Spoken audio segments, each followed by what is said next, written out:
Hey guys, welcome back to Geared Forward. My name's Paul, and today we're taking a look at the Boruit U6 EDC flashlight. Now, first things first, this was sent from Boruit for review purposes, so I'd like to say thank you to them. However, I am doing my best to make sure that that does not affect my decision making at all, and they did not include any financial compensation, or they did not have any editorial input into the final product of this review. With that said, let's go ahead and jump into a size comparison. So first of all, we have our AA and AAA. Let's go for that girth comparison. And an 18650. And channel staples, a 58mm classic and a 91mm. Compared to some Boruits that are probably a little bit more well known and have been on the channel before, here we have the, I want to say V15 and V20. This is definitely the V20. I think this is the V15. So in terms of size, lengthwise, it's much more comparable to the V20. But then it is a little bit thicker than the V20 and bit thicker than the V15 overall as well. Going into a design overview, so you can see that we have a very interesting configuration here. So this is actually using an 18350 light. So this is cell rather. So we have the 18350 in this chamber here, and then we have the control over here basically with front emitters and rear emitters. So we have two sets of 3 emitters. And this is in a quite shallow tier optic style. And using tier optics by having this many of them gives you quite a throwy beam, but with quite a lot of spill, just because of the sheer number of emitters you have and the shallowness of the emitters. We have 2 buttons. This top one, which has the traditional on-off button, is for this front array. This bottom one is for these rear LEDs. Now this gives you 2 cold, 2 warm, and then 1 red LED. As you can see, the color shifting there. We also have quite a nice clip. We have a lot of ramp, so it makes it nice and easy to get on. It is a very deep carry. When this is clipped, you're barely seeing anything at all coming out of the pocket. And it is reversible, meaning that you can attach it to something like the brim of a cap. We have a nice little integrated lanyard hole here, very nice overall profile cut out there, very well implemented, and a magnet on the back that is more than strong enough to affix this to any surface you want to use it on, especially since this is quite a relatively light light. And finally we have behind a little rubber flappy a USB-C port, which is a little bit recessed but is still fairly accessible, although this is getting quite stressed. You can see that a little bit better when you're pulling this all the way out. As always with rubber stops, just expect them to perish and come off at some point. It's just the nature of them. Now let's go ahead and jump into brightness and runtimes, followed by the UI. Some additional information: this is IP68 water resistant, and it does have a total charging time of 2.5 hours. Now starting off with the front lights, we have an economic, or what you traditionally call more of a moonlight mode, of 10 lumens that runs for 50 hours, a low mode of 20 lumens for 10.3 hours, medium of 160 lumens for 3.5 hours, a high that goes from 180 stepping down to 800 lumens for 1.8 hours, and a turbo of 1600 lumens that will eventually step down to 200 lumens for 1.5 hours. Now these ones with step downs don't actually include any step down information, but you're going to get a few minutes before they start to step down.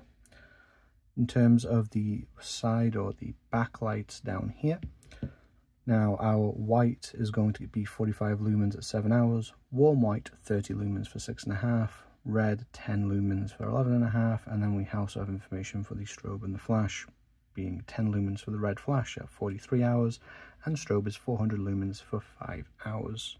Now the UI for the U6 is split across these 2 large rubberized buttons, makes it nice and easy to differentiate the back or side from the front. So we'll start off with these front emitters with this front button here. So you press and hold. That is how this avoids accidental activation. If you just press, you're not going to get anything. Press and hold to turn on.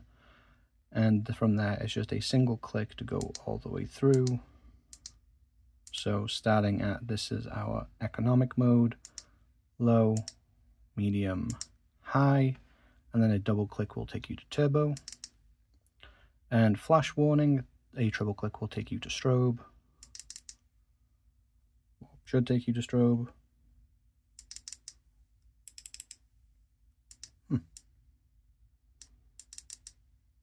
There you go. From off, a triple click will get you to strobe. And then for the side lights, same again, if you just press it, you're not going to get anything, so press and hold. And then you just press again to cycle through. So this is our red, flashing red, our cold white. See if you can see that. And then finally our warm white, which is very, very warm. It's kind of bordering on an orange tint. And we do have beam shots of all the emitters up over here in a card, and you'll find shorts for beam shots of all lights on this channel as well. So with that done, let's go ahead and jump into our pros and cons of the Boruit U6. Now, first of all, for Pro, this thing is so tiny. This thing is so light, it makes it really easy to throw this into a pocket. If you clip this to a pocket, it just basically disappears. Even though it is a round cell using light, it's still relatively thin. So this is very portable, very carryable. And it's small enough that you could just carry this on a lanyard, say, around your neck. Or perhaps even, this would be a bit pushing it for me personally. I wouldn't do this, but you could take the clip off and use this on your keys if you really wanted to. It is that small.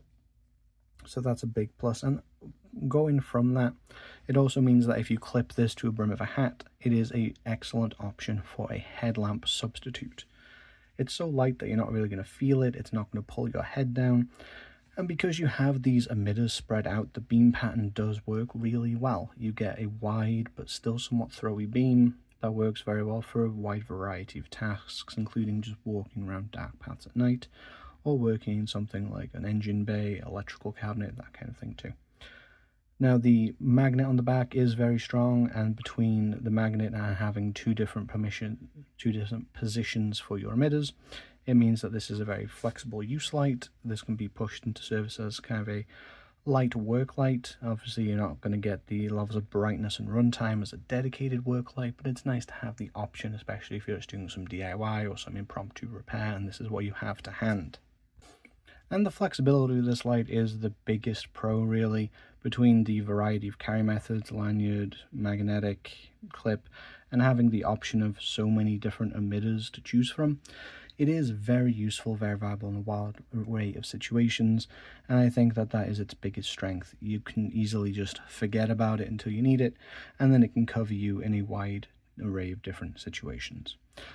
But let's take a look at the cons, or the things that could do with improvement on the Boruit U6. And the first one that's kind of a bit of an elephant in the room is the weirdness of it, right? So 18350 lights are nothing new. You know, the more popular ones are something like the Olight Baton series. However, this has got an entire separate thing on top of it as well, and then you've got the clip in place as well. So what this means is that in comparison to other 18350 lights, although they're all going to suffer from this problem to some degree because they're very short, it's kind of hard to hold, right? This clip is kind of like getting in your way, and then like if you left-hand it, it's a little easier, but it's still an awkward shape.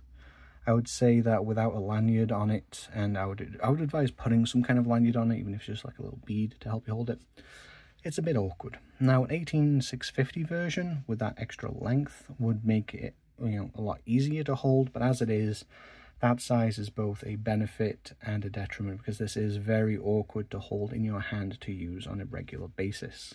Next up, this is more of a nitpick. I don't think it's a serious con, but UI wise, I'm not a huge fan of lights that have like this whole hold to come on thing. I do think that it is a little bit more annoying versus having just instant press to come on and then having the option of digital and potentially manual lockout. On the whole side tangent of manual lockout, there is no quick and easy way to disassemble this light. It does have some visible screws up front, so disassembly is probably possible. However, it's very clear this is not intended for you to replace this, even though this is meant to be an 18350. And then on the topic of that, 18350, 1100 milliamp hours.